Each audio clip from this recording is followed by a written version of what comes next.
মুক্তাগাছা উপজেলার ৮ নং দাউগাঁও ইউনিয়নের ৪ নং ওয়ার্ড সুসুতি গ্রামে এক বিশাল সানের মেলা, যার নাম সুসুতি উত্তর বাহিনী মেলা।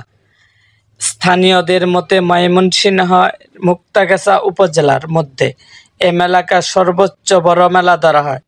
সেখানে দূর দূরান্ত থেকে আগত কয়েক লক্ষ মানুষের আগমন ঘটে। পাশাপাশি কয়েক হাজার ব্যবসায়ী যেমন বসেন, তেমনি করে প্রতি বছর এই মেলায় চলে রমরমা জুয়া ও মাদক বাণিজ্য।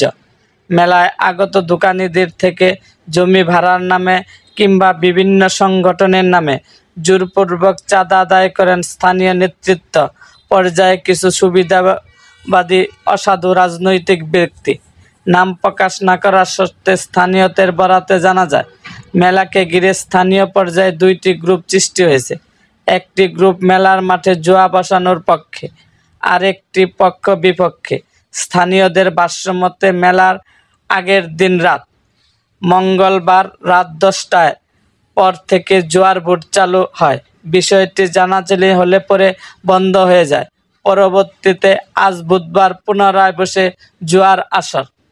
এ প্রসঙ্গে উপজেলা নির্বাহী কর্মকর্তা আতিকুল ইসলাম জানায়, মেলা ও জুয়ার আসর বসানোর কোনো অনুমতি দেয়নি উপজেলা প্রশাসন।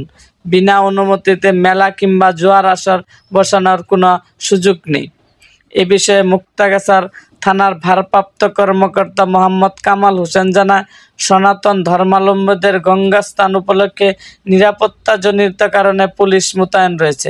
সেখানে জুয়ার আসর বসানোর কোনো সুযোগ নেই। এরকম আরও ভিডিও পেতে এবং রাজনৈতিক অঙ্গনের নানা ঘটনা ও ইতিহাস জানতে আমাদের মুক্তাগাছার ইতিহাস মিডিয়া ইউটিউব চ্যানেলটিকে সাবস্ক্রাইব করুন এবং পাশে থাকা বেল আইকনটি বাজিয়ে দিন।